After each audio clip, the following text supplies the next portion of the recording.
Coming up, perched in the heart of a medieval village. I could have listened to more. Strategies to overcome adversity. My voice sounds like it's like 4,000 years old. Welcome to Logis de la Cadène. You weren't going to let us miss any of the details. Well, on your head be it, mate, on your head be it. Do you feel like you're back at school? Well, I do my best work in the morning because that's when I sound like this. You raised me up, love. How do you say that? Do you know what you did there? All right, fine. I did feel like you could have a glass of wine with you while you were telling this story. I warm up into the day. And now, enjoy the podcast. How do you say that? How do you say that? How do you say that? How do you say that? Hello and welcome to today's episode of How Do You Say That? Sponsored by VoxBox, the portable, foldable, storable audio booth. So it's a mouthful that. This is my co-host, Mark Wright. Hello, Sam. That's Sam Hello. Boffin, by the way. Yes, hello. And every week, Mark and I get together and chat about scripts and voice acting and how to get even better at what we all do. And we do that by inviting a special guest to chat about it with us. So if you fancy a bit of that, then this podcast is especially for you. If you fancy a lot of it, just keep staying tuned. Absolutely. No, we do also love a new fun fact. Oh, we do. And this week's fun fact about Mark Get this. is that he sold more packs of microfiber cloths on television than the population of Jersey. I did a quick calculation in my brain. It's the first Did population that I came on. Have sold a lot of microfiber cloths in my time. Clearly. And Sam's fun fact is that she once spent a summer filming in Jersey. I did. Yes. Nice and segue. I like it. It was. And I know. Well, I was really scouting about for a fun fact today. And when you sent yours through, I thought, oh, God, yeah, Jersey. Nice. It was a summer of adventures. I saw Jersey from under the water, from up a mast of a ship, from a helicopter. Nice. Beautiful. And it's a beautiful island, Yes, absolutely it is. beautiful island. Yep, absolutely. Yeah, I very much enjoyed it. And of course, we also have a special guest, voice actor Will de Renzy-Martin. Hello, Will. Will, hello. Hello, hello. Lovely to have you along. Oh, it's a pleasure to be here. Let's find out a little bit more about Will's amazing background, shall we? Yes, so Will graduated from the Guildhall School of Music and Drama in 2017, and he's voiced audiobooks, commercials and corporate explainers, but his real love is for games and animation, and that drew him into the world of character work. And amongst many other roles, I'm so impressed with this, it's just my favourite. He has been the voice of Hercule Poirot in a number of video games. That's amazing. I'm not going to say anything, Will, but that might help you with one of the scripts today. Will's voice is wonderfully elastic, able to jump between age ranges, pitches, accents and timbre at a moment's notice. And you can hear him in a number of productions releasing in 2024, including Eiyuden Chronicle and the Wingfeather Saga Season 2. Well, welcome to the podcast, Will. Have you got a fun fact for us? Is it about Jersey? Unfortunately, it's not about a Jersey one, okay. But thinking about things that are slightly topical, Oasis are back, They filming are. again. I was at the festival in Paris where they split up. Oh. No. You weren't Yeah. directly Wow. responsible, though. I wasn't directly responsible, no. But yeah, they were headlining the festival that I was at, and yeah. And They just never broke came up. on stage. A big sign came up saying, due to an altercation in the band, Oasis will not be playing. Wow. Yeah. I mean, at So least they were you've never honest got about to it. see them. Yeah, never got to see them. Did you? My God. Just going to say, I think I'm going to ask what Mark's going to ask. Did you get tickets this time? Did you enter the big queue? Honestly, not that bothered about them. So it was just, it was the other acts at the thing that I was interested in. And Fair. then, they would have been a nice bonus. But who knows, if they'd play that day, maybe, well, they wouldn't have a massive comeback tour today. So there we go. That is true. Sam, can you get a Wonderwall pun into the next section of script? No. I genuinely don't think I Okay, can. I fair. don't know enough about Oasis All right. to be Fair that to be that fly. Fair enough. So all I know is that we don't want to look back in anger at these next. Nice. I love it. I know. I love it. That's the only one I know at these next scripts. So let's have a look at the first script of the show and ask, how do you say that? How do you say that? So this is something I did pretty recently. It looks like IVR. It is IVR. You never bring IVR. I love that. Well, it was IVR with a bit of a twist. It had lots and lots of extras in it, and I like this one because actually I was going for the Will de Renzy-Martin. I presumed that there was a French background to your name, Will, which may or may not be true actually. And so I thought, oh, French, one with French pronunciations, which I hope I'm going to get right now. One with French pronunciations in it would be fun to do. There is a French connection, but funnily enough, it has nothing to do with my surname. So, fair. Yeah. So, what can you tell us about pronunciation then, Sam? How can you help us? What do you want to know? Do you want to know how to say the two French things? Yeah, basically. I know Saint Émilion because I like the wine. Yes, Saint Émilion. And Logis de la Cadène. Okay. And they bless them. They sent me, when they asked me to do it, I've worked with these people a number of times before, and I didn't even have to ask for a pronunciation of that. They just sent it to me. Was there music running behind it, do you know? If there was, I have no idea. Okie dokie. Not a clue. Well, I'll give it a go then. I mean, I do a lot of IVR, so it's like, yep. We'll see. Welcome to Logis de la Cadene. Please hold, we will be with you shortly. While you're waiting, here's a bit of history about our family-run inn. Perched on a hillside in the heart of a medieval village, Logis de la Cadene was founded in 1848 and is the oldest restaurant in Saint Émilion. We are open from Monday night to Friday night, from noon to 1:45 at lunchtime, and from 7:30 to 9:30 in the evening. Lovely. I went slightly more smiley than the standard IVR because, I mean, it's a service thing. You want to bring people in, don't you? Yes. I thought it was pretty good. Yeah. My only comment was now when you said it, it made me doubt what I was going to say. Is that you pronounce it Logis? It's Logis de la Cadène. Logis. It's Logis. Yeah. Logis de la Cadène. So no east. But other than that, I thought it was pretty good. Okay. I will take that, and on my second take, I would have done it as Logis then. Yes. Logis de la Cadène. Yeah, so I liked it. It's quite I don't know if this makes any difference, actually. It's quite an upmarket restaurant. And I don't know whether that makes any difference to how one approaches it. I've no idea. But I think you were right to go more on the warmth. Yes. I mean, I thought by what they had written that it was probably a slightly more upmarket and it needed a more luxurious feel. So a slower, happier, more luxurious feel, perhaps. Yeah. Definitely. I've got to apologise for my voice. I've had this horrible cold all week and I'm just coming out of it. I don't bless feel you. terrible anymore, but my voice sounds like it's like 4,000 years old. Sorry about that. that might work for a medieval village in France. Perched in the heart of a medieval village. Oh, my good God. So, Will, do you want to have a go? Yeah, sure. Welcome to Logis de la Cadène. Please hold. We'll be with you shortly. While you're waiting, here's a bit of history about our family-run inn. Perched on a hillside in the heart of a medieval village, Logis de la Cadène was founded in 1848 and is the oldest restaurant in Saint Émilion. We're open from Monday night to Friday night, from noon to 1:45 at lunchtime, and from 7:30 to 9:30 in the evening. Oh, round of applause. The lightness of touch and the happiness and the smile. It was, I mean, there's a masterclass in one. There was a lovely storytelling element, and Yes.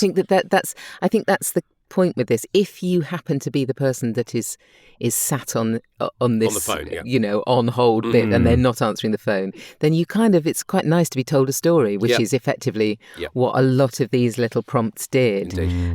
So I thought that was lovely. Yeah, I could have listened to more. And I could see the hillside in the medieval village and the little restaurant on the edge of it, because you took me right there, and I don't think I achieved that. I think I was a bit more factual than that. You were a bit more factual. Yeah. Absolutely. Yeah. Right, okay, so we haven't had any wrong answers yet. Will, I wonder if Sam is going to say, oh no, they asked me to do it in a French accent. Oh no, that would have been amusing. Welcome to Logis de la Cadène. No, they didn't ask me to do that. René. Yes, René. No, they didn't ask me to do that, and consequently, I'm not going to shock anybody. As I say, it's a reasonably straight piece. It's just that it's an unusual IVR, I think. Yes, it is. And as I say, there were lots of them. So, and in fact, the original one was longer than this. Oh, sure. The little, the little story about being perched in the heart of a medieval village was a longer piece, but I cut it down. But anyway, I do what I did. Yeah. Welcome to Logis de la Cadène. Please hold. We will be with you shortly. While you're waiting, here's a bit of history about our family-run inn. Perched on a hillside in the heart of a medieval village, Logis de la Cadène was founded in 1848 and is the oldest restaurant in Saint Émilion. We're open from Monday night to Friday night, from noon to 1:45 at lunchtime, and from 7:30 to 9:30 in the evening. I mean, that you've got the real comfort there. I'm not sure in that read, particularly, you got as much storytelling as Will got in. Absolutely. Just to let our listeners into a small technical thing about this particular episode, we're actually recording in the morning, and we never ever record in the morning. So I think that's Sam and I are slightly off our game because we only ever record in the evenings. I warm up into the day. Yes, warming up into the day, exactly right. Whereas Will, you sound like you've been up for 24 hours and it's like nothing could faze you. Well, no, it's when I do my best work in the morning because that's when I sound like this. So wow, okay. I did feel like you could have a glass of wine with you while you were telling the story. That would have been nice. But you weren't going to let us miss any of the details. So. Even at 11:30 in the morning, I could do a glass of wine while I'm. I could see. Whereas with Will's storytelling, I saw the restaurant on the hillside, perched on the hillside medieval village. What I actually saw with you is having a good time sitting at a table at an outside restaurant with the bougainvillea outside and all of that kind of thing, with a glass of wine in hand, maybe a cigarette. I don't know. It's like, because it's French, it's like the cigarette came to mind. We're going so far with this. I know. I can't believe it. In one tiny little prompt. Just a reminder, these are real scripts, of course, that we've been working on, but we've changed names and some of the details to avoid copyright issues. So, Will, tell us a little bit about the script you've brought us. Yes, so this is for a quite long run, probably one of my oldest clients. They do sort of inspirational speaking and coaching with people. Yeah, this is the latest in their line of sort of self-promotion that they sent me to voice. I was going to say, it looks like a video where you are selling the services to potential clients. Yes, exactly. Okay. I think we've all come across this kind of script before. Yes, it won't come as a surprise, I think. Because the company feels American, so first software company in California, it's written in quite an American way.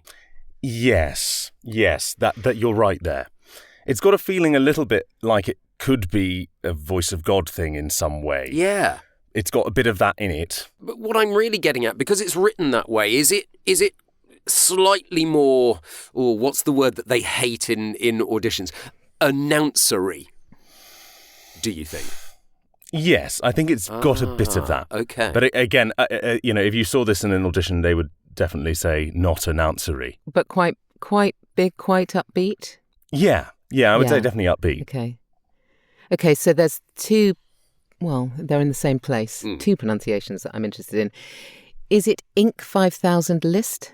Yes, that was it. Inc. 5000. Okay. Inc. 5000 list and one first number one. Number one. Hashtag number one. Number one. So number one, yeah. Best place to work. Are you going to go first on this one, Sam? I am, unless you'd like to. No. I quite happily say you go first. Why not? Okay. All right then. Fine. Okay.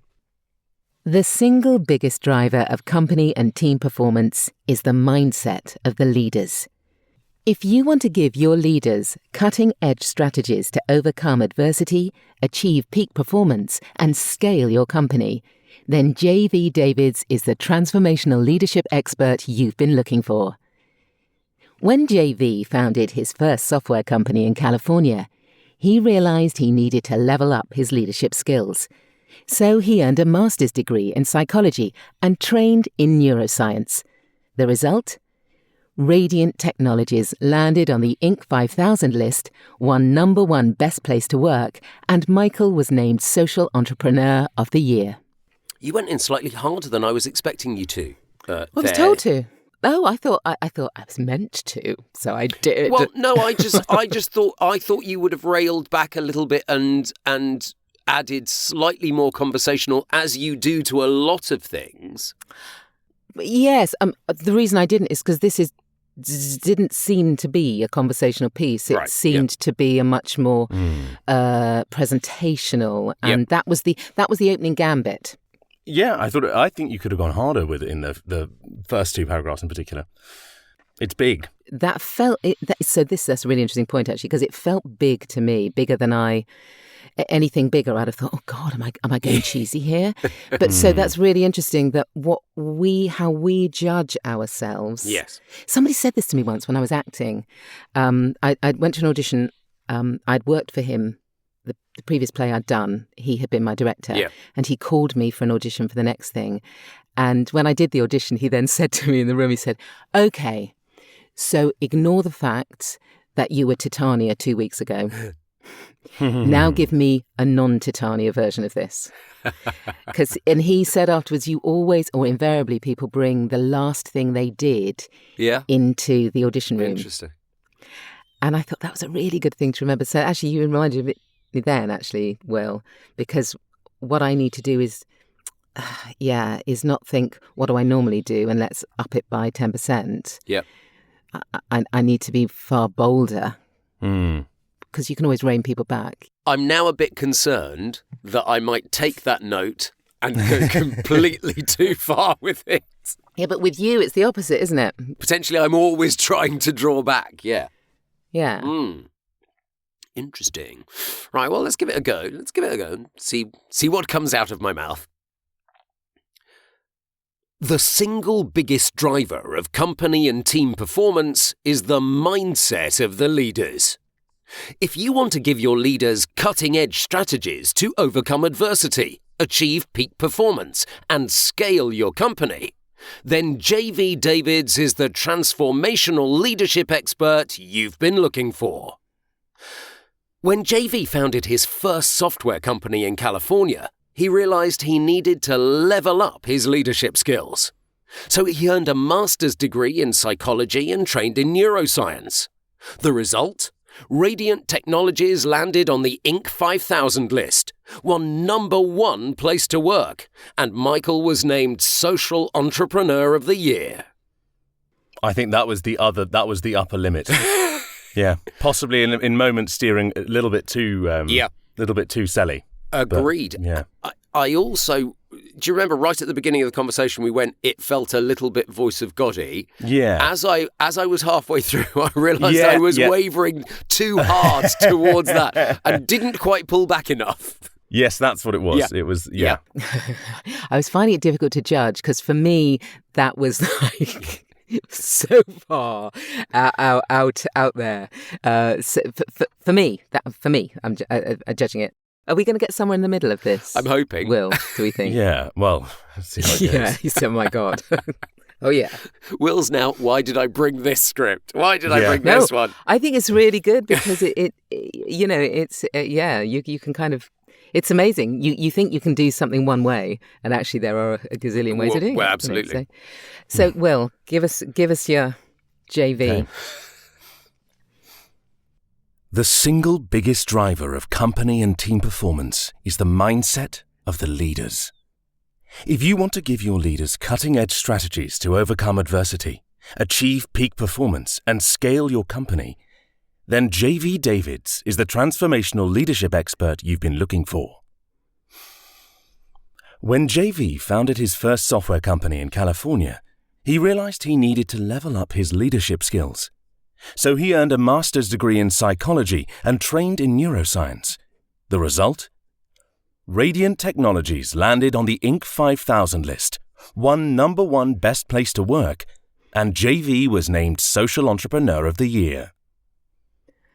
Lovely. Do you know what you did there? Do you know what you did there? No. What was different actually was the fact that it was a very emotive read. Yep.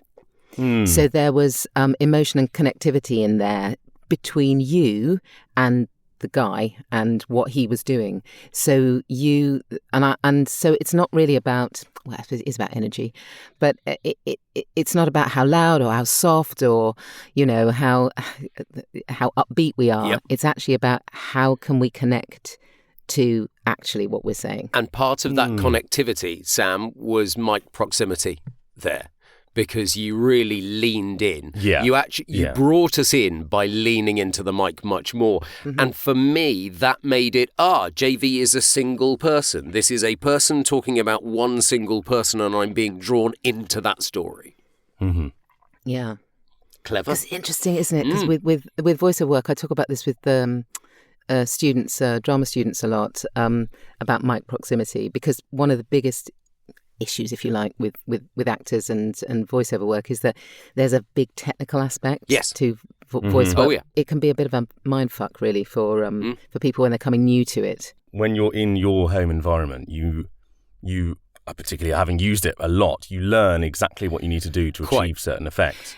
And there are definitely, I've definitely worked in some studios where you're really asked to hand over control of basically where they're putting the mic. It is control, And without knowing what the relationship is there, you're sort of sometimes floundering. And I find myself I've had times where people go, "Oh no, don't worry about the gain and things. We'll figure that out on our side." And then I've done something massive, and then they've gone, "Oh no, sorry, could you do that again because we peaked?" And it's like, yes, I sort of knew you would. But. Do you find, Will, because you must work in a lot of outside studios, do you find that you warm up as the session goes on? Yeah, definitely. And I mean, if it's a studio I've worked with before, and engineers I've worked with before, then again, I've learnt or am learning how they work and what their system is. With new things, it definitely takes me a bit to warm up into it. Yeah, I do find it really interesting getting used to a different studio mic, a different studio setup. The more you do it, the more comfortable you become. Yeah. Play, how do you say that? So now it is time for the wild card. Whoa! Boop, boop, boop. So, Will... I'm excited for this week. I don't know why. Yeah, can you pick one of the scripts for Mark or for me? You have the choice. And give us a new direction. All the power is yours, Will. So this is just appealing to my silly sense of humour, I think. But I would quite like to hear, Sam, you read the first script as if it were a promo for a spy thriller. Oh, for a spy thriller. Mm. Okay. Fine. Okay. Welcome to Logis de la Cadène. Please hold. We will be with you shortly. While you're waiting, here's a bit of history about our family-run inn. Perched on a hillside in the heart of a medieval village, Logis de la Cadène was founded in 1848 and is the oldest restaurant in Saint Émilion. We are open from Monday night to Friday night, from noon to 1:45 at lunchtime, and from 7:30 to 9:30 in the evening. Oh, the mystery was there. I think you kind of threw the last line away a bit there. Well, I was doing a tag pickup there. It was lovely. It was so evocative of the kind of spy genre. I thought that was really nice, really nice. Each word could have meant absolutely anything. Yes, absolutely. You got in there right from the word go. Right from welcome, we were transported to exactly where you would be. And it harks back to what we were just saying about mic proximity. You were much closer to your mic there as well. So, Will, what I had actually wished is that I'd done it in a French accent. I'll be honest. I thought that would have lent or alternatively a kind of American noir, but I thought a French accent would have been really good, but I didn't have the balls to do it, to be perfectly honest. So I think you choose Will. All right, Will. Yes. I'm going to choose a character that's completely out there for you, Will, if that's okay. I would like you to do your script, if that's okay. But imagine you're at the seaside. Imagine you have eyes on, I don't know, a big bag of chips or an ice cream. Because you, my friend, are a seagull. Hello. A greedy seagull, a loud, noisy seagull. Okay. In whichever way you'd like. Oh, my God. Well, I'm so pleased that I didn't get marks this week, Will. I'll be honest with you. What noises do seagulls make? I don't know. Oh. Okay, right.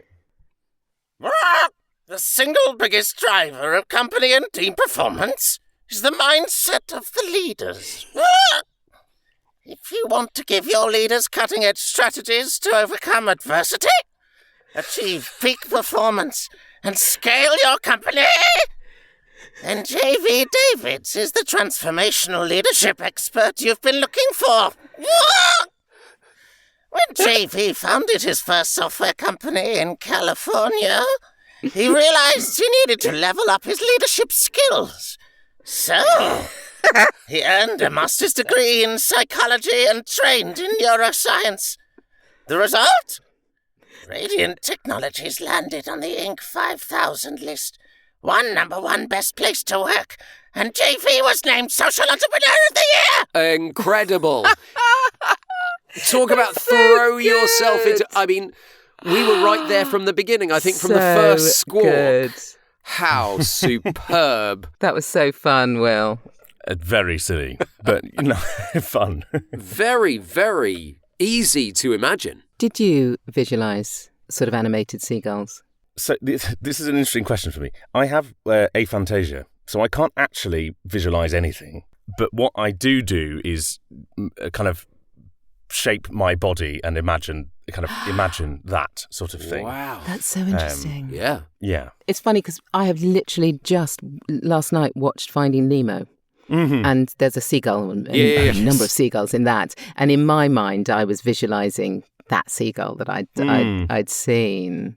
The fact that you have aphantasia, it's that's the inability to recognise faces. No, yes. No, well, that can be part of it, I think, but it's more can't conjure up mental imagery. That's very interesting from an actor perspective, as you yes. are actually an actor first and foremost. That's extraordinary. That was an incredible character and an incredible read. Thank you for that. Yeah, Amazing. incredible. And also, as you went on, what I really liked was so that the squawks, which I loved, which you used as punctuation in it, which was fabulous.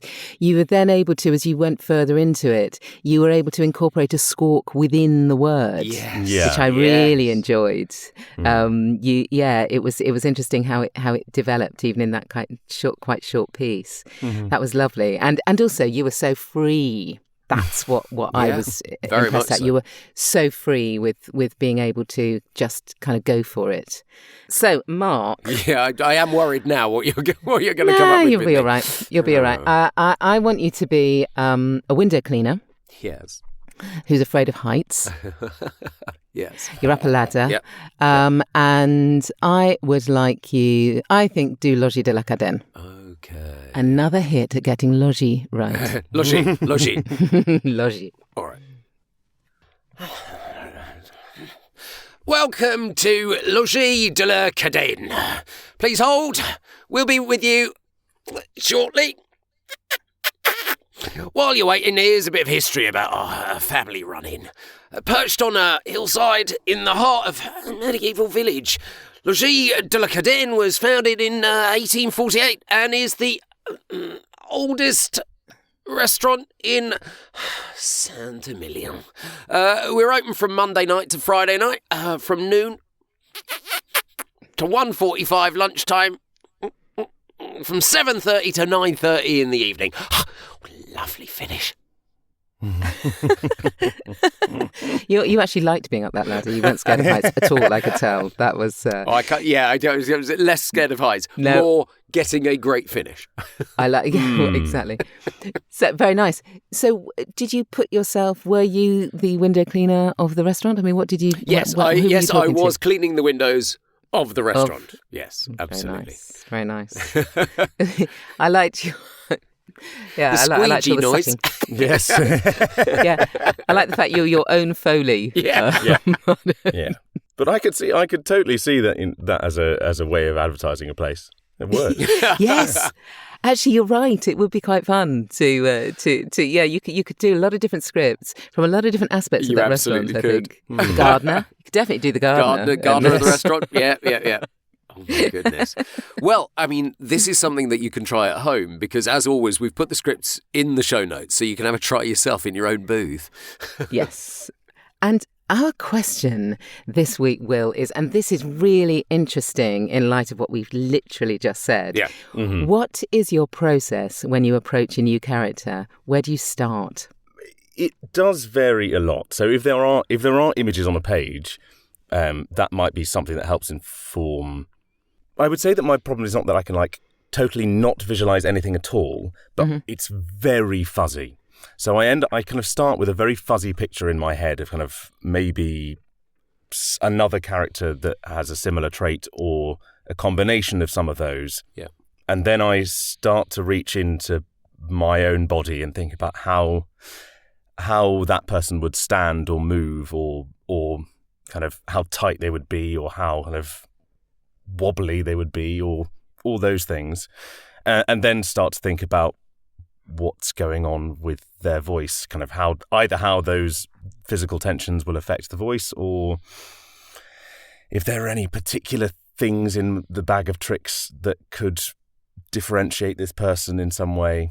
Yeah. So that's interesting, actually, going back to all the things that you've done actually within this podcast. So you physically take on board, so you imagine yourself as that person, you become, if you like, that person, which works for the emotive connection that you brought actually to the first script, even though it wasn't actually a character per se.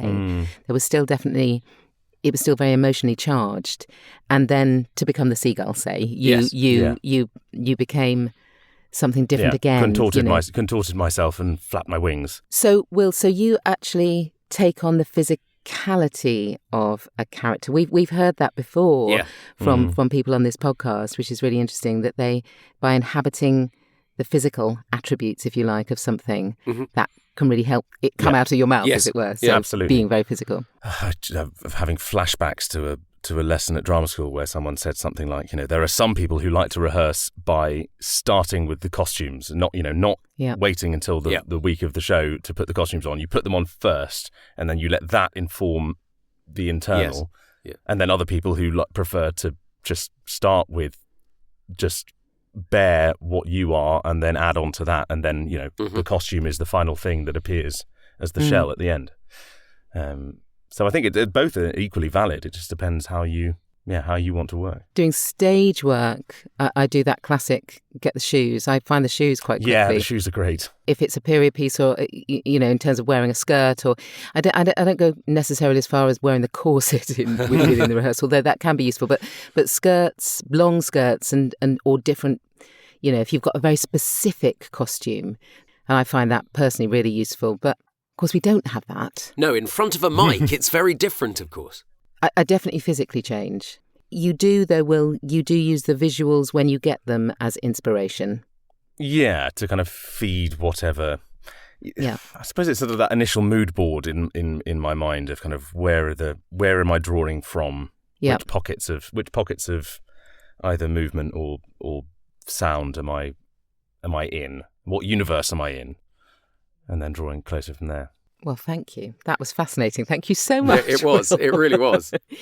Thank you so much for coming on the podcast. And of course, a reminder that all of Will's details can be found in the show notes. They can indeed. Of course, the scripts are there as well if you want to go yourself. And do please like and subscribe to the podcast. And you can leave a review on Apple Podcasts as well. So please do that too. And that is it for this week. Thanks again, Will. Thank you, Will.